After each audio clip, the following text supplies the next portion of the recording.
أعوذ بالله من الشيطان الرجيم.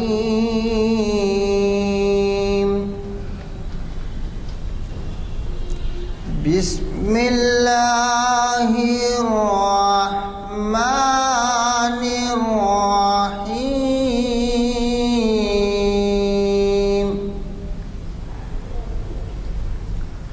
فإن آمنوا بمثل ما آمنتم به فقد اهتدوا وإن تولوا فإنما هم في شقاق فسيكفيكهم الله وهو السميع العليم.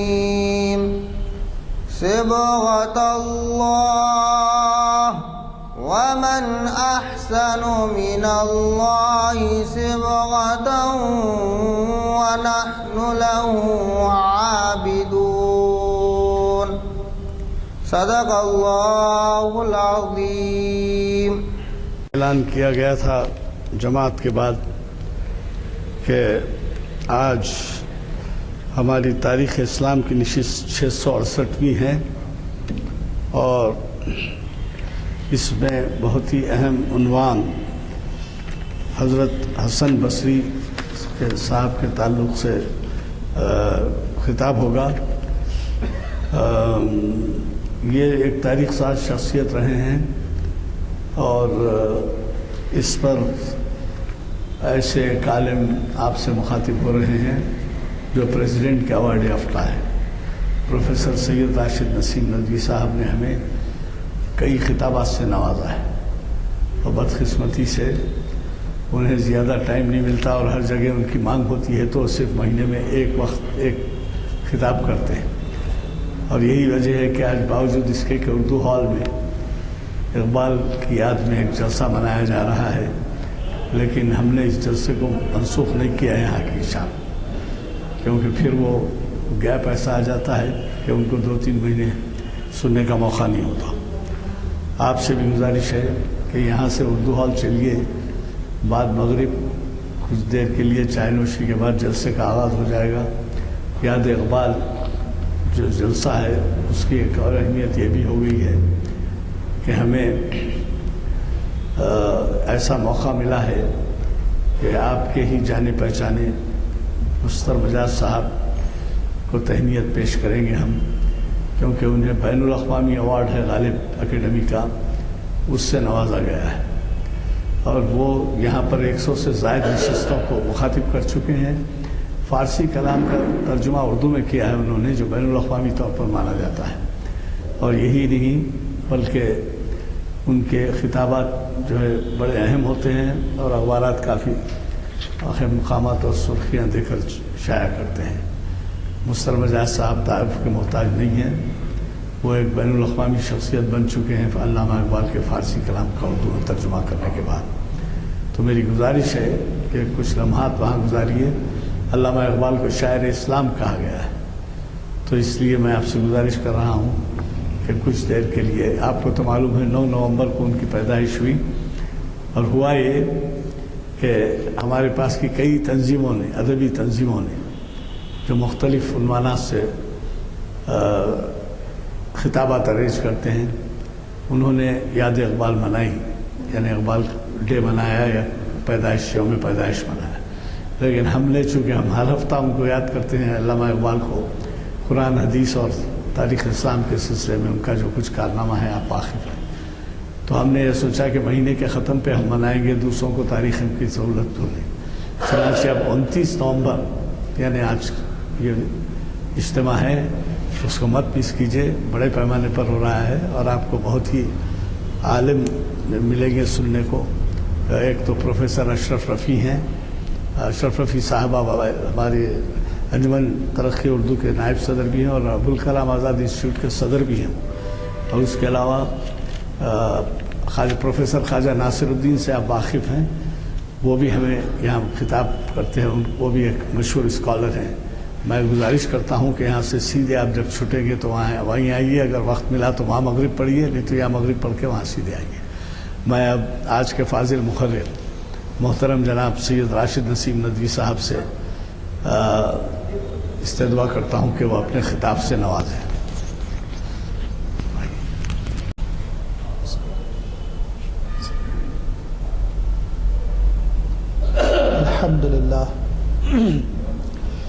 الحمد للہ رب العالمین والصلاة والسلام علی سید المرسلین وعلی آلہ واصحابہ اجمعین، اما بعد۔ قد قال اللہ تبارک و تعالی فی القرآن المجید والفرقان الحمید، اعوذ باللہ من الشیطان الرجیم،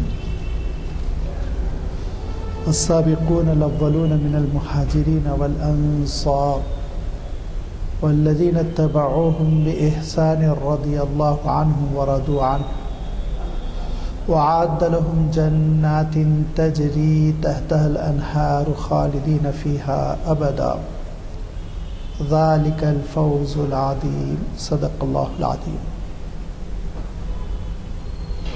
بزرگوں اور دوستو، جیسے کہ ابھی آپ کو بتایا گیا کہ آج مجھے گفتگو کرنی ہے حضرت حسن بصری رحمۃ اللہ علیہ پر، جو تابعین کی نسل میں تین ممتاز جو تابعین ہیں ان میں سے ایک ہیں، حضرت سعید ابن المسیب، حضرت حسن بصری اور حضرت حسن بن علی زین العابدین۔ یہ صف اول کے تابعین ہیں۔ تابعین یہ ایک اصطلاح ہے اور قرآن مجید سے یہ ماخوذ ہے، قرآن مجید سے اس کو لیا گیا ہے۔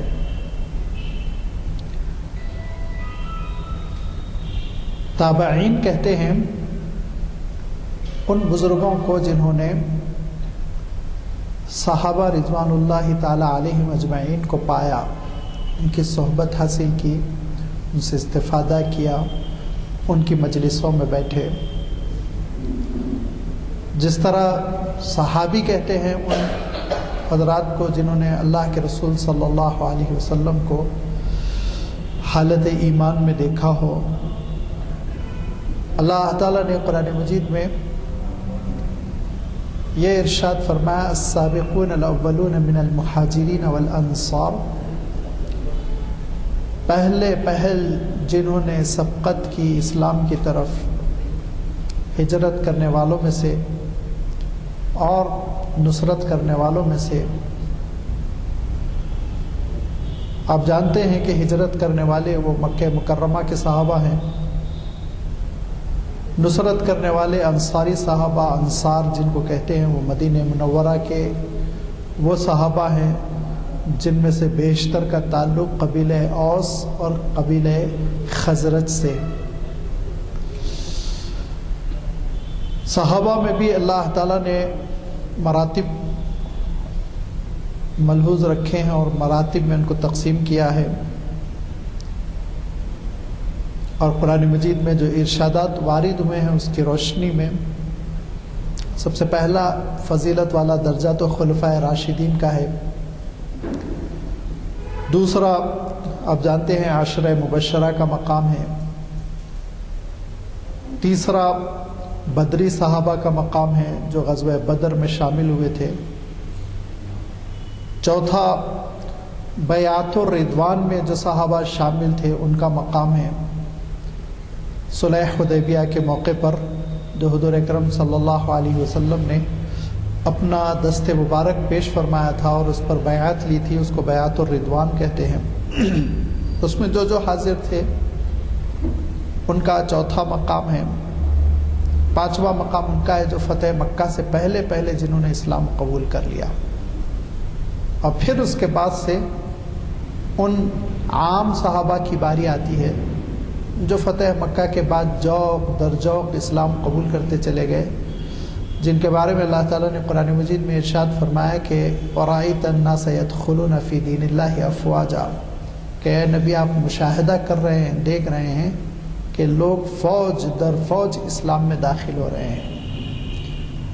صحابہ کے اس مراتب کے بعد جو امت میں فضیلت پر نمبر 1 پہلے نمبر پر جو آتے ہیں وہ تابعین ہیں، اس لیے کہ اللہ تعالیٰ نے قرآن مجید میں ان کی جانب بھی اشارہ فرمایا، جس کا ابھی میں نے اشارہ کیا، جو آیت تلاوت کی گئی سورۃ التوبہ کی، کہ السابقون الاولون من المہاجرین والانصار، انصاری ہو کہ ہجرت کرنے والے صحابہ ہو، اس میں سبقت کر جانے والے وہ تو ہے ہی، والذین اتبعوہم باحسان، اور حسن اسلام میں جنہوں نے ان کی اتباع کی، پیروی کی، اس اتباع کرنے والوں کی جماعت میں تابعین کی جماعت کو بالاتفاق شمار کیا گیا۔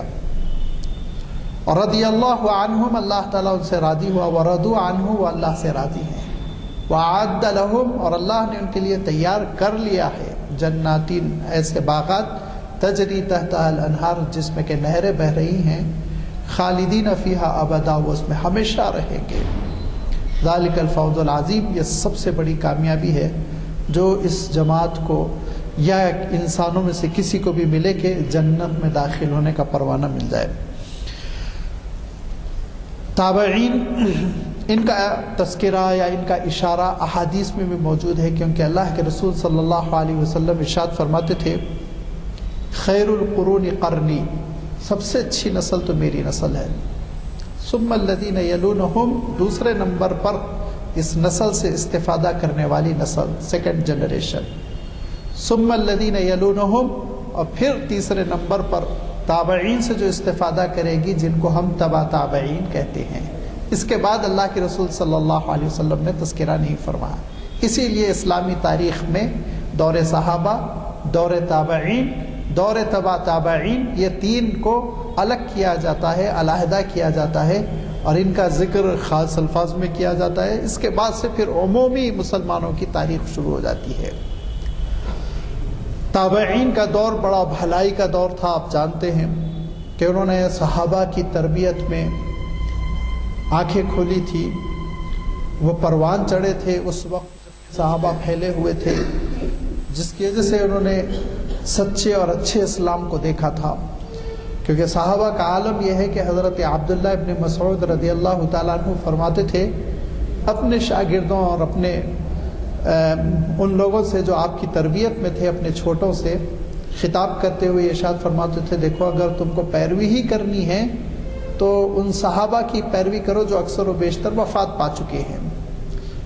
فرماتے تھے کہ ان کے سلسلے میں تم اب اطمینان کر سکتے ہو کہ ان کا خاتمہ بالخیر ہوا ہے، اور یہ ارشاد فرماتے تھے کہ انہوں نے اللہ کے رسول صلی اللہ علیہ وسلم کی صحبت پائی اور اس کا حق ادا کیا، اور یہ ارشاد فرماتے تھے کہ ان کا عالم یہ ہے کہ ابر الناس قلوبا واعمقهم علما واقلهم تکلفا، دیکھو وہ بہت نیک لوگ تھے، دل کے بڑے نیک تھے، ابر الناس قلوبا، اور علم میں بہت گہرے تھے وہ، اور تکلف ان کی زندگی میں نہیں تھا، سادگی کی وہ زندگی بسر کرتے تھے۔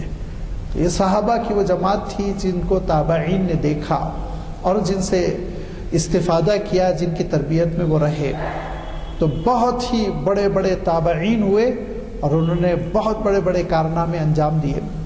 لیکن جیسے کہ آج جو گفتگو کرنی ہے وہ حضرت حسن بصری رحمۃ اللہ علیہ کے ساتھ خاص ہے، اسی عنوان پہ گفتگو ہوگی، اور اس کا جو پہلو ہے کہ حضرت حسن بصری رحمۃ اللہ علیہ کا جو انتخاب ہوا آپ کی شخصیت کا، اس کا اشارہ انشاءاللہ کیوں خاص طور پر آپ کا تذکرہ آج کیا جا رہا ہے، اس پر چند باتیں اخیر میں آپ کی خدمت میں رکھوں گا۔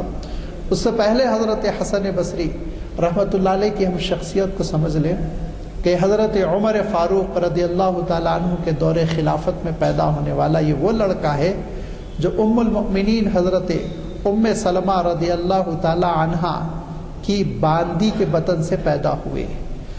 حضرت ام سلمہ رضی اللہ تعالیٰ عنہا جو ام المؤمنین ہے، حضور اکرم صلی اللہ علیہ وسلم کی ازواج مطہرات میں سے یکے ہیں.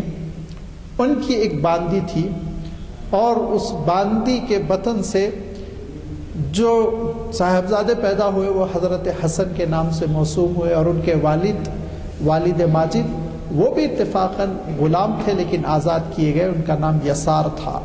بڑی برکت ہوئی اس نسل میں، بڑے بڑے علماء اس میں پیدا ہوئے. آگے چل کے ایک بہت بڑے سیرت نگار بھی اسی شاخ میں پیدا ہوئے جو ابن اسحاق کے نام سے مشہور ہوئے.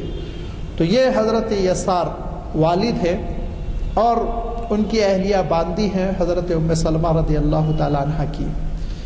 لازمی بات ہے ام المؤمنین حضرت ام سلمہ رضی اللہ تعالی عنہ بڑی شفقت رکھنے والی خاتون تھی اور ان پر جان نچھاور کرتی تھی ان کی اپنی یہ جو باندی تھی آپ کی والدہ حضرت حسن بصری کی والدہ. بڑی دوڑ کے خدمت کرتی تھی، ہمیشہ خدمت میں لگی رہتی تھی. لہذا بیٹا پیدا ہوا، چھوٹا سا شیرخوار بچہ ہے، مہینے 2 مہینے کا، اور وہ اس کو لٹا کر وہ کہیں گئی ہوئی ہیں کام سے، پکانے میں لگی ہوئی ہیں، کپڑے دھونے میں لگی ہوئی، کسی کام میں وہ مشغول ہے، اور بچہ ہے کہ روتا چلا جا رہا ہے، بہل نہیں رہا ہے. اور ام المؤمنین حضرت ام سلمہ رضی اللہ تعالی عنہ بچے کے رونے کی وجہ سے، اپنی شفقت کی وجہ سے، یوں بھی خواتین آپ جانتے ہیں کہ کس قدر ہمدرد ہوتی ہیں، بچوں کے رونے کے سامنے کتنا وہ پریشان ہو جاتی ہیں. تو وہ حضرت ام مؤمنین حضرت ام سلمہ گھبرا رہی تھی، ٹہل رہی ہیں اور چاہ رہی ہیں کہ کسی طرح والدہ آ جائے، بچے کو گود میں لے لے، بچہ بہل جائے، لیکن وہ کہیں دور ہے جس کی وجہ سے اپنے بچے کے رونے کی آواز نہیں سن پا رہی ہیں اور یہ روتے جا رہے ہیں. بھوک لگ رہی ہوگی یا کوئی مسئلہ ہوگا. آخر کار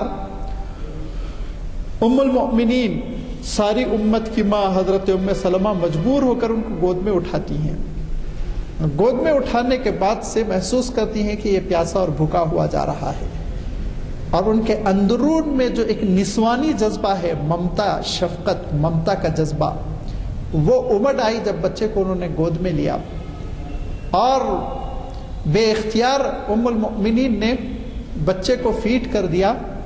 اور آپ جانتے ہیں کہ ایسے موقع پہ دودھ نہیں آتا، لیکن راویوں نے لکھا ایک عجیب و غریب حیرت انگیز بات یہ ہوئی کہ دودھ آیا اور حضرت حسن بصری نے اس دودھ کو پیا، اور اس کی وجہ سے زندگی بھر وہ اپنی رضائی ماں مانتے تھے حضرت ام سلمہ رضی اللہ تعالی عنہ کو.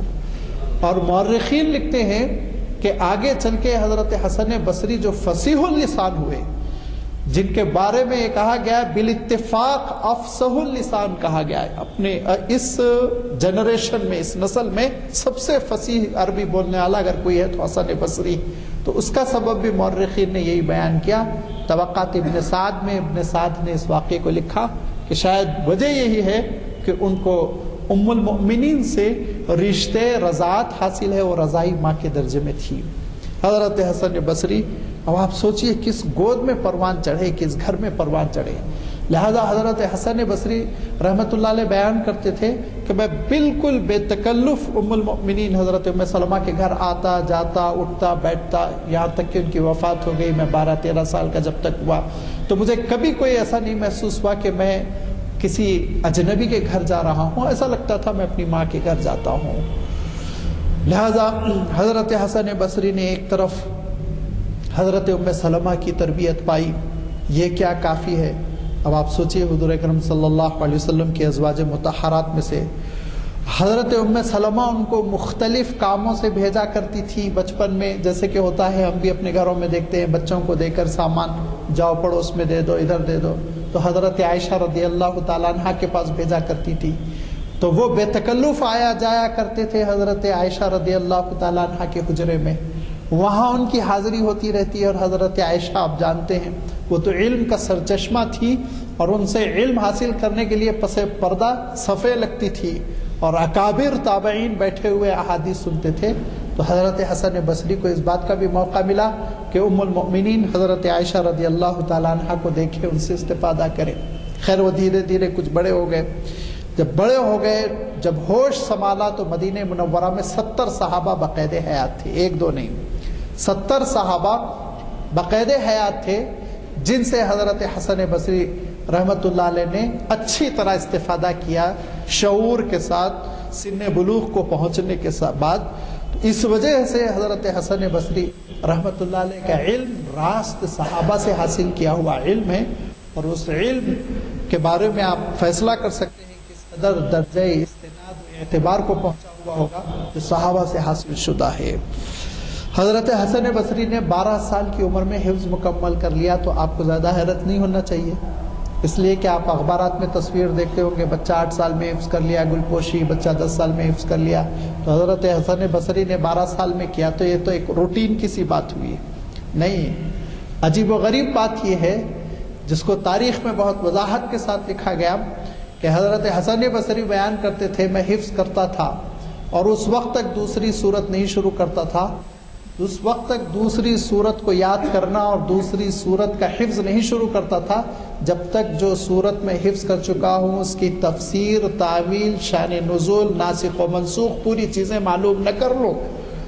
اسی لیے کہا گیا کہ جب حسن بصری حافظ ہوئے تو پورے مفسر تھے، پورے مفسر تھے. اب آپ سوچئے 12 سال کی عمر میں اللہ تعالیٰ نے ان کو یہ اعزاز دیا کہ حفظ کے ساتھ ساتھ علوم قرآن سے پوری طرح حضرت حسن بصری واقف ہو چکے تھے.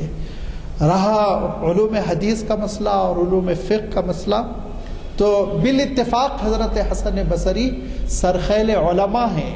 علماء میں سب سے زیادہ فہرست میں ٹاپ آف دا لسٹ جس کو آپ کہہ سکتے ہیں سر فہرست ہے. اور عجیب و غریب اللہ تعالیٰ نے حضرت حسن بصری کو ایک دوسری اور بھی نعمت عنایت فرمائی کہ وہ سرتاج اولیاء ہیں. کیسے ہیں وہ میں اس کی وضاحت ابھی کرنے والا ہوں. علم کا مسئلہ یہ کہ حضرت حسن بصری نے تفسیر کی نشر و اشاعت کے لیے، تفسیر کے فروغ کے لیے مسند تدریس بچھائی اور درس تفسیر کا، قرآن مجید کی تفسیر کے درس کا اہتمام فرمایا، اور اس میں پھر سینکڑوں کا مجمع ہوتا اور لوگ استفادہ کرتے. لہذا تفسیر سے یہ تعلق. حدیث میں حضرت حسن بصری اس پائے کے محدث ہیں کہ اگر حضرت حسن بصری کو حدیث کی روایتوں سے ہٹا لیا جائے تو علم حدیث کی عمارت کا ایک ستون گر جائے گا، عمارت ڈگمگا جائے گی. سارے محدثین بالاتفاق، کیا امام بخاری، کیا امام مسلم، اصحاب صحاح ستہ، سارے محدثین بالاتفاق حضرت حسن بصری کی روایتوں کو بہت اہتمام سے بیان کرتے ہیں اور نمایاں درجے میں رکھا جاتا ہے، کیونکہ حضور اکرم صلی اللہ علیہ وسلم سے روایت لینے میں ایک ہی واسطہ رہتا ہے، ایک ہی واسطہ. وہ روایت کرتے ہیں حضرت عثمان سے، وہ روایت کرتے ہیں حضرت علی سے، وہ روایت کرتے ہیں حضرت عبداللہ ابن عمر سے، وہ روایت کرتے ہیں حضرت عبداللہ ابن عباس سے، وہ روایت کرتے ہیں حضرت ابو ہریرہ سے، وہ روایت کرتے ہیں حضرت مالک ابن انس سے. اب آپ سوچئے اتنے جلیل القدر صحابہ سے وہ روایت کرتے ہیں، اور پھر اس کے بعد سے جب ان کا خود اب مقام، جیسے کہ ابھی آپ کے سامنے تذکرہ ان کا آ رہا ہے، تو ان کا خود مقام اتنا بلند ہے، ایسے زبردست قسم کے وہ متقی اور امام ہیں، تو لازمی بات ہے ان کی روایت کس قدر اعلیٰ درجے کی ہو جائے گی آپ سوچئے. تو فن حدیث میں حضرت حسن بصری کا وہی مقام ہے. فقہ میں، تفقہ میں ان کے زمانے کے بڑے بڑے تابعین حضرت شعبی رحمۃ اللہ علیہ اور بھی دیگر تابعین کہتے ہیں کہ اللہ تعالیٰ نے حضرت حسن بصری کو جو فہم دین دیا ہے، شریعت کے مسائل کو سمجھنے کا جو ملکہ دیا ہے، وہ اس میں ہم میں سے کوئی بھی شامل نہیں، وہ منفرد ہے. اعتراف کرتے تھے اور یہ حکم دیتے تھے کہ جاؤ ان سے شرف تلمذ حاصل کرو، ان کے پاس بیٹھو اور ان سے سیکھو. تو یہ اسلامی علوم کے جو تینوں سرچشمے ہیں، تفسیر، حدیث، فقہ، اس میں حضرت حسن بصری رحمۃ اللہ علیہ کو اللہ تعالیٰ نے ید طولہ عنایت فرمایا تھا اور بہت ہی اونچا مقام اللہ تعالیٰ نے عنایت فرمایا تھا. اس کے ساتھ ساتھ دوسرے نمبر پر حضرت حسن بصری رحمۃ اللہ علیہ کو اللہ تعالیٰ نے عجیب و غریب یادداشت عنایت فرمائی تھی، بہت ذہین، جس کی وجہ سے ادب کے خزانے اور اس کے ساتھ ساتھ مختلف علوم، انصاب وغیرہ، جس کی بنیاد پر جب وہ وعظ فرماتے تو بہترین وعظ ہوتا، لاجواب ہوتا. اور اس قدر تاثیر، اتنا مؤثر، ایسا خوبصورت کہ مجمع ایسا جم جاتا کہ چھٹنے کا نام نہیں لیتا. جیسے کہ میں نے ابھی آپ سے بیان کیا کہ ایک ادیب کہتے ہیں کہ دو شخصیتیں ایسی گزری جن کا فصاحت میں کوئی ہم پلہ نہیں ہے. ایک حجاج الثقفی جو بڑا ظالم قسم کا حکمراں تھا، اور دوسرے حسن بصری. اور کہا جب دونوں میں اگر ہم موازنہ کریں، دونوں کو ہم کمپیئر کریں، تو حضرت حسن بصری کے کسی پلے میں حجاج نہیں آتے، وہ تو بہت ممتاز تھے. تیسری طرف اللہ تعالیٰ نے حضرت حسن بصری کو خوبصورتی بہت عنایت فرمائی تھی، بلا کے حسین تھے، ایسا جمال ظاہری کہ ایک صاحب بصرہ جانے لگے تو ان کے استاذ نے کہا جب بصرہ پہنچو تو حسن بصری کو میرا سلام کہو اور ان کی خدمت میں دعا کی گزارش کرو، جیسے کہ ہم عام طور پہ کرتے ہیں. تو کہا کہ میں تو چند دن ٹھہروں گا، کہاں حضرت حسن بصری کو پہچانوں گا. تو انہوں نے کہا دیکھو بصرہ میں جو خود سب سے خوبصورت شخص نظر آئے اور سب سے اللہ والا شخص نظر آئے، وہ سمجھ لو وہی حسن بصری ہیں. یہ آپ کے حسن کا عالم تھا. اور چوتھی چیز جس کی جانب میں توجہ دلانا چاہتا ہوں اور جس کو سمجھنے کی موجودہ دور میں ذرا زیادہ شدید ضرورت ہے، کہ حضرت حسن بصری کو اللہ تعالیٰ نے ایک عجیب حکمت، ایک بڑی دانائی، اور پھر حضرت علی رضی اللہ تعالیٰ عنہ سے انہوں نے جو استفادہ کیا تھا، کیونکہ حضرت علی رضی اللہ تعالیٰ عنہ کا جب دور آیا تو حضرت حسن بصری تقریباً 15-16 سال کے ہو چکے تھے. تو مدینہ منورہ میں حضرت علی رضی اللہ تعالیٰ عنہ کو بہت قریب سے دیکھا، بہت استفادہ کیا. اور جب حضرت علی رضی اللہ تعالیٰ عنہ کی خلافت کی بیعت ہوئی تو مسلمانوں نے جو بیعت کی تو ان میں حضرت حسن بصری پہل کرنے والوں میں ہے. بیعت کی تھی آپ نے حضرت علی سے، اس کو آپ ذہن میں رکھیے. حضرت حسن بصری کی جو چوتھی خصوصیت میں آپ کی خدمت میں رکھنا چاہتا ہوں وہ عبادت کا ذوق تھا. اتنا عجیب و غریب عبادت کا ذوق تھا، اتنا عجیب و غریب عبادت کا ذوق تھا کہ اس ذوق میں لکھا گیا کہ وہ حضرت داؤد علیہ السلام سے بڑے مشابہ تھے. حضرت داؤد علیہ السلام کے سلسلے میں اللہ تعالیٰ نے بھی قرآن پاک میں اشارہ فرمایا. آپ صلی اللہ علیہ وسلم نے بہت وضاحت کے ساتھ یہ فرمایا کہ عبادتوں کا بھی بڑا ذوق تھا، روزوں کا بڑا ذوق تھا. ایک دن کھانا کھاتے، ایک دن روزہ رکھتے، ایک دن کھانا کھاتے، ایک دن روزہ رکھتے. تو یہ ایک دن روزہ رکھنا اور ایک دن روزہ نہ رکھنا یہ بہت مجاہدے کی بات ہے، یاد رکھیے. کیوں؟ اس لیے کہ آپ سال بھر ڈیلی روزے رکھیے تو کیا ہوگا؟ وہی ہوگا جو رمضان میں الحمدللہ ہم 30 دن میں عادی ہو جاتے ہیں، ہاضمہ وغیرہ سب سحر اور افطار کے مطابق ہو جاتا ہے. تو آپ سال بھر روزہ رکھیں گے تو آپ کو پھر دوپہر میں بھوک ہی نہیں لگے گی، آپ ایٹومیٹیکلی عادی ہو جائیں گے. سحری کے موقع پہ خود بخود آنکھ کھلے گی، افطار کے موقع پہ خود بخود ضرورت محسوس ہوگی. لیکن جب ایک دن آپ روزہ رکھیں گے اور ایک دن ناغا کریں گے، کھانا کھائیں گے، تو اس کے معنی عادت نہیں ہو پائے گی. جس دن آپ روزہ رکھیں گے اس دن میں 12 بجے 11 بجے سے پیٹ میں کلبلی مچے گی، بھوک لگے گی. یہی حضرت داؤد علیہ السلام کی حکمت تھی کہ ایک دن کھانا کھاتے تھے اور ایک دن روزہ رکھتے تھے. حضور اکرم صلی اللہ علیہ وسلم نے ارشاد فرمایا سب سے افضل روزہ ہے، اس کے آگے کوئی روزہ نہیں ہے. فرمایا آپ صلی اللہ علیہ وسلم نے امت کو اجازت نہیں ہے کہ اس سے زیادہ روزے رکھے. آپ صلی اللہ علیہ وسلم ارشاد فرماتے تھے یہ داؤد علیہ السلام کا وہ روزہ ہے جو صوم الوصال کہلاتا ہے، جس کے معنی پورے سال کا روزہ اس کو اللہ تعالیٰ مانتا ہے. پھر حضرت داؤد علیہ السلام نے اپنی رات کو 3 حصوں میں تقسیم کیا. پہلا حصہ تو اپنے گھر والوں سے ملاقات کر لیتے، مغرب بعد داخل ہو گئے، کچھ کھانے پینے کے لیے لے لیا اور اس کے بعد عشاء وغیرہ سے فارغ ہو گئے. اس زمانے میں عشاء مغرب جو بھی فرض تھی، عام طور پر پچھلے انبیاء پر کہتے ہیں کہ 3 نمازیں فرض تھی، واللہ عالم. پھر اس کے بعد سے حضرت داؤد علیہ السلام دوسرا حصہ آرام کرتے اور پھر تیسرا حصہ تقریباً رات کے 2-2:30 بجے کے قریب اٹھ جاتے. تو فجر تک اللہ کے دربار میں وہ مناجاتیں کرتے کہ دشت و جبل بھی حضرت داؤد علیہ السلام کے ساتھ آواز ملاتے. پرندوں کا جھنڈ آپ کے سر پہ کھڑا ہو جاتا آپ کی تسبیحات سننے کے لیے. یہ وہ لحن داؤدی ہے جس کا اللہ تعالیٰ نے قرآن پاک میں بار بار تذکرہ کیا کہ دیکھو جب داؤد اللہ کا ذکر کرتے تو ان کے ساتھ پرندے ذکر کرتے، پہاڑ و وادی ذکر کرتے. یہ حضرت داؤد علیہ السلام کا ذوق عبادت. چنانچہ حضرت حسن بصری رحمۃ اللہ علیہ کے سلسلے میں آتا ہے کہ ان کے ایک بڑے بے تکلف دوست تھے اور وہ آئے ملنے کے لیے تو یہ سوچا کہ گھر میں کوئی نہیں ہے، تنہائی اپنے حجرے میں ہے، پردے کا مسئلہ نہیں ہے، لہٰذا میں چلتا ہوں، کیوں انتظار کروں دربان کا، لہذا اندر داخل ہو گئے۔ تو کہتے ہیں میں نے اس کیفیت میں حضرت حسن کو پایا کہ میں واپس ہو گیا اور میں سوچا کہ اس میں مداخلت میرے لیے مناسب نہیں۔ وہ اپنے مالک سے عرض و نیاز کر رہے تھے، اس لب و لہجے میں ایسی عبادت کر رہے تھے، ایک وجد کی سی کیفیت تھی۔ یہ عبادتوں کا ذوق بھی اللہ تعالیٰ نے حضرت حسن بصری کو عنایت فرمایا تھا۔ بہت ہی متقی، غایت درجے کا تقوی اور زہد، دنیا سے بالکل بے رغبتی کی کیفیت۔ میں جس پوائنٹ پہ اب لانا چاہتا ہوں وہ ذرا پانچویں چیز کو بھی آپ سمجھ لیں کہ اس زمانے میں سیاسی طور پر بڑی اتھل پتھل ہوئی۔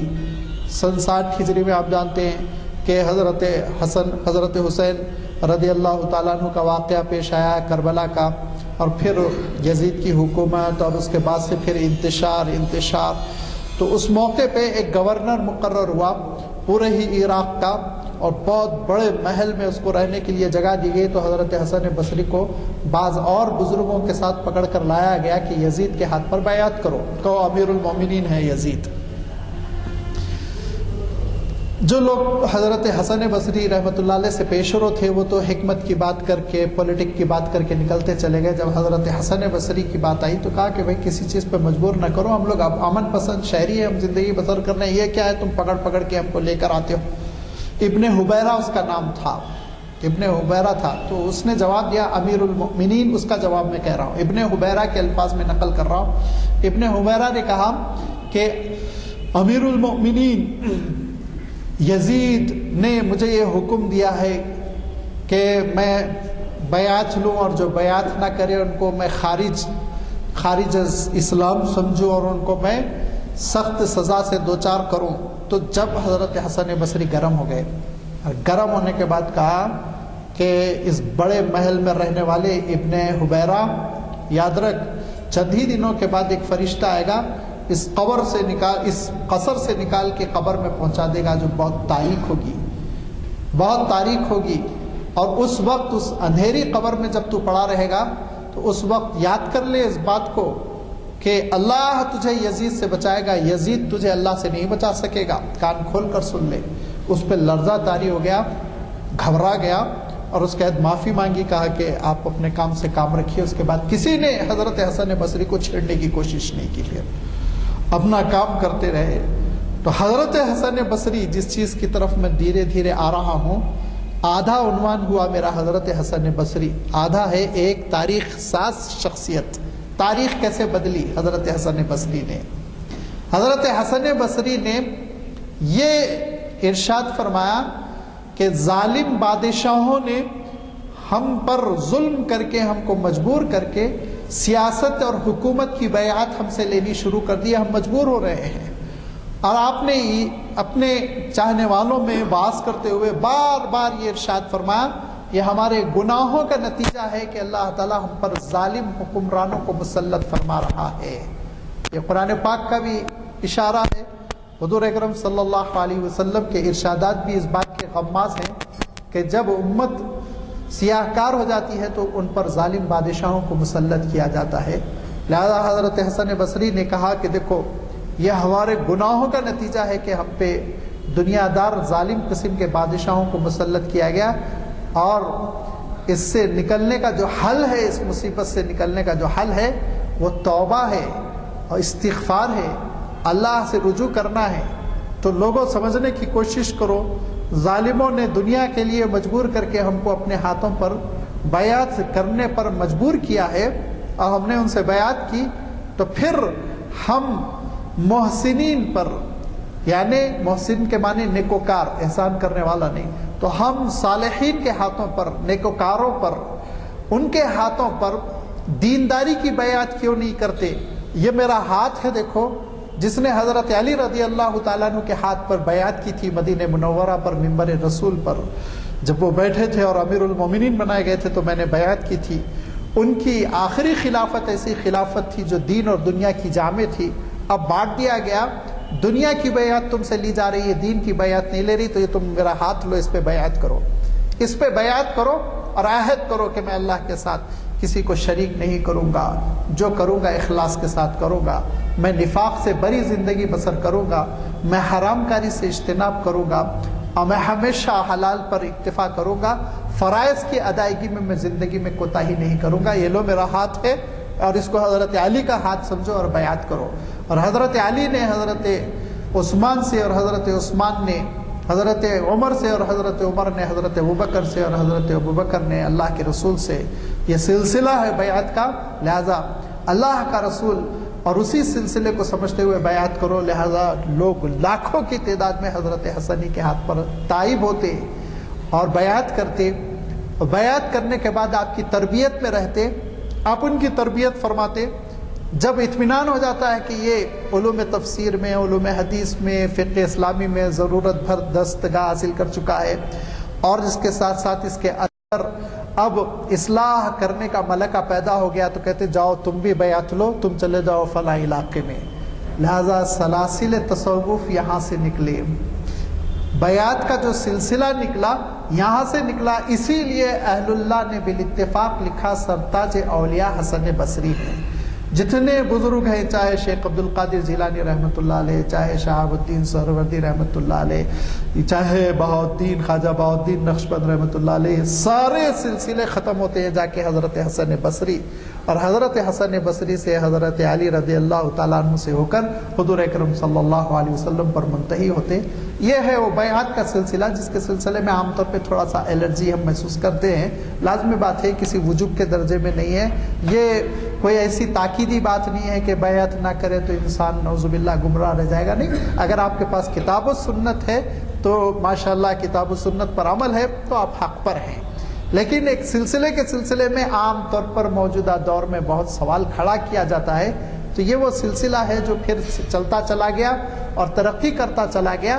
اب لازمی بات ہے، جس طرح تخت حکومت کو لوگوں نے ایکسپلائٹ کیا اور حضور اکرم صلی اللہ علیہ وسلم کی خلافت کو لوگوں نے پھر غلط استعمال کیا، خلافت عباسی اور خلافت اموی، خلافت فاطمی، اور اس سے کمایا اور محل کو آباد کیا، خزانے سونوں سے بھر دیے اور نوازیں چھوڑ دی، تعیش کیا۔ اسی طرح حضور اکرم صلی اللہ علیہ وسلم کی اس روحانی خلافت کو بھی بعض لوگوں نے ایکسپلائٹ کیا۔ تو ایکسپلائٹ کرنے والوں کی غلطی ہے، خلافت کی تھوڑی غلطی ہے۔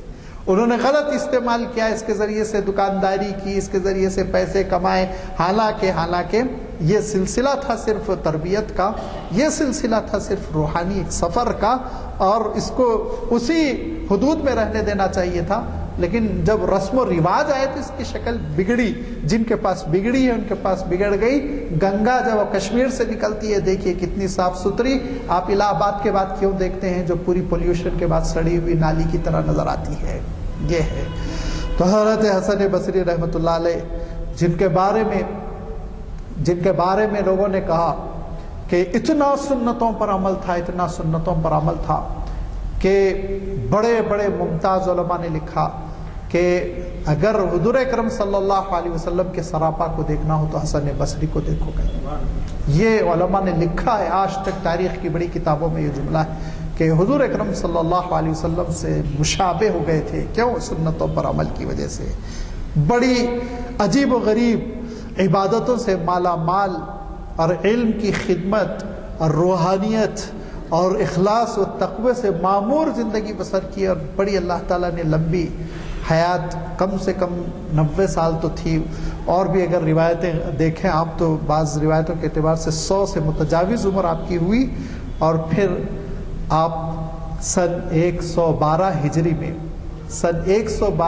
میں وفات پائی۔ تو ایسا پیارا دن کہ خواب میں ایک صاحب نے دیکھا کہ مسجد میں جو سب سے خوبصورت سل لگا ہوا ہے اس کو ایک پرندہ آیا اور اٹھا کے لے کے چلا گیا۔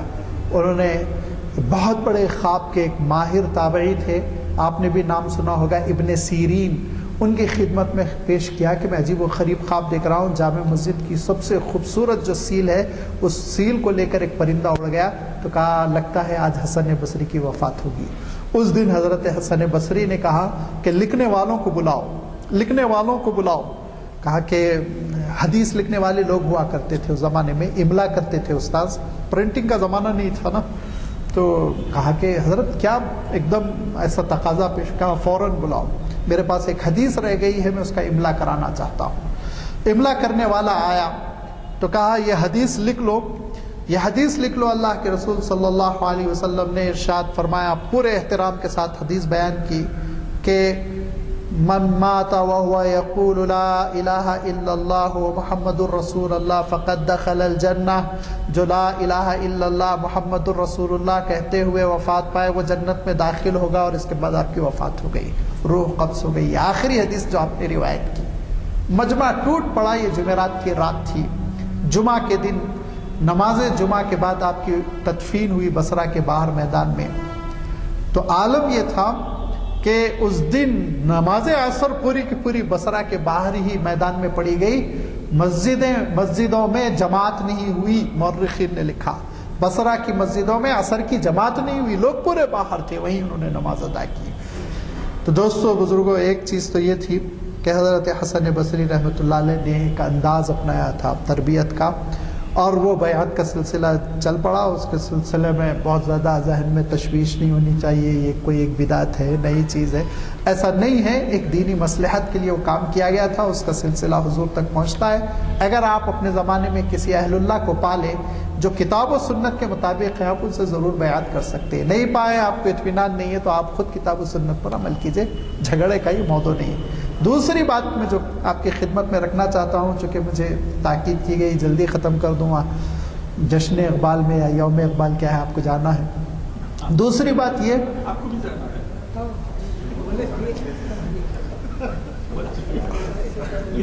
لا تسألوا عن اشیاء ان تبد لکم تسؤکم۔ مجھے اور دوسری جگہ مصروفیت ہے، جاتا میں بھی، لیکن ایک اور جگہ جانا ہے، مجھے وعدہ ہے۔ تو میں عرض کر رہا تھا کہ جو جوہر لینا ہے ہم کو اور آپ کو، جو پیغام ہے حضرت حسن بصری رحمۃ اللہ علیہ کی زندگی کا، وہ پیغام کیا ہے؟ خذ ما صفا، صحابہ سے انہوں نے کیسا دین لے لیا، اور اس کے بعد سے پھر انہوں نے کس طرح لوگوں تک دین پہنچا دیا، تربیت کیسے کر دی نسل کی، تاریخ ساز شخصیت۔ لہٰذا دین کے جو سورس ہیں، سوتے ہیں، وہاں سے دین کو حاصل کیجئے، اور پھر اپنی نسلوں کی اور اپنے چھوٹوں کی تربیت کیجئے، تاکہ ہم بھی تاریخ ساز شخصیت بن سکیں۔ وآخر دعوانا ان الحمد للہ رب العالمین۔ جی ہاں، یہ کہا گیا کہ 5:30 تک ختم کر دیجیے۔ ایک سوال ہے صاحب۔ جی ہاں، فرمائیے سوال کیا؟ سوال یہ ہے کہ یہ جمعیت عمل بھی تھی حضرت علی اور حضرت عائشہ کی طرف، جی، وہ کس کی ہدایت کیے تھے؟ اور دوسری بات یہ ہے کہ جب صحابہ کہتے ہیں اس کے بارے میں حضرت حسن بصری بہت محتاط تھے، کسی بھی گروپ کی طرف نہیں ہوتے تھے، اور ان سے جب پوچھا بھی جاتا تو ہمیشہ وہ یہ کہتے تھے اپنی زبان پر لگام دو، احتیاط کرو، کسی کے بارے میں کوئی رائے مت دو، کسی کے بارے میں کوئی رائے مت دو۔ اور ایک جواب تو آپ کا بہت اچھا ہے، آپ جانتے ہیں نا، ایک جواب آپ کا تاریخی ہے۔ آپ نے فرمایا کہ اے اللہ کے بندے، جب اللہ تعالیٰ نے تمہاری تلواروں کو محفوظ رکھا کہ کسی بھی گروپ کے ساتھ نہیں ہوئی، تو زبان کو کیوں بلا وجہ خراب کرتے ہو؟ اس کو بھی محفوظ رکھو۔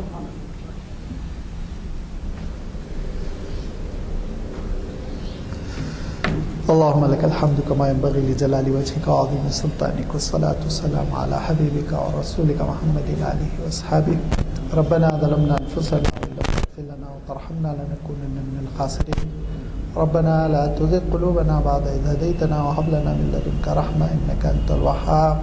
ربنا وآتنا ما وعدتنا على رسلك ولا تخزنا يوم القيامة إنك لا تخلف الميعاد۔ ربنا تقبل منا إنك أنت السميع العليم وأرنا مناسكنا وتب علينا إنك أنت التواب الرحيم برحمتك يا أرحم الراحمين۔ الحمد لله رب العالمين۔